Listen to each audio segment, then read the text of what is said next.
Mano brangus broliai ir seserys, yra vienas Jėzaus sakinys, kurį daugelis mėgsta girdėti, bet nedaugelis nori juo gyventi. Aš tavęs nepasmerkiu. Tačiau beveik visada pamirštame, kas eina po to.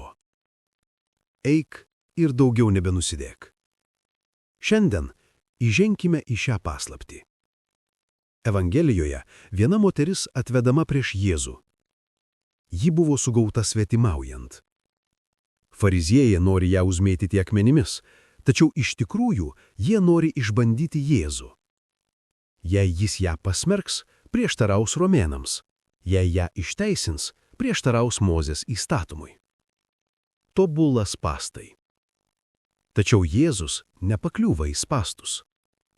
Jis atsako žodžiais, kurie skamba per amžius.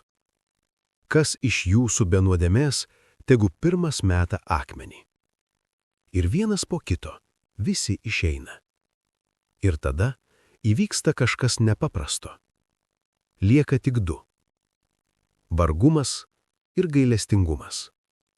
Ten jie stovi akis į akį, žmogaus nuodėmė ir Dievo meilė. Jėzus žiūri į tą moterį, ne su pasmerkimu, bet su meile. Ar niekas tavęs nepasmerkė? Niekas, Viešpatie. Aš tavęs nepasmerkiu. Koks begalinis gailestingumas.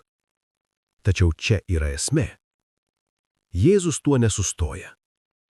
Jis sako, eik ir daugiau nebenusidėk. Ir būtent šią dalį pasaulis nori ištrinti. Šiandien daugelis nori Dievo, kuris atleidžia, bet nereikalauja pasikeitimo. Dievo, kuris priima, bet neperkeičia. Tačiau tai nėra Evangelija. Dievo gailestingumas nėra leidimas likti nuodėmėje. Tai kvietimas atsiversti. Yra labai subtilūs spąstai. Prieš nusideldant, priešas šnabžda.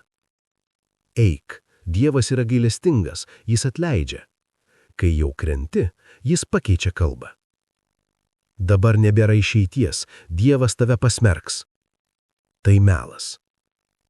Nusidėti pasitikėjimu gailestingumu reiškia nusidėti prieš patį gailestingumą. Teisinga laiksena yra kita. Prieš nusideldant prisiminti Dievo teisingumą. Po nuopuolio visiškai pasitikėti juo gailestingumu. Dievas nori tau atleisti, bet jis nori daugiau. Jis nori tave perkeisti. Nedaryk nuodėmės savo gyvenimo projektu. Nepiktnaudžiauk gailestingumu. Šiandien Jėzus žiūri į tave, taip, kaip žiūrėjo į tą moterį. Ir sako, aš tavęs nepasmerkiu. Bet taip pat sako, eik ir daugiau nebenusidėk.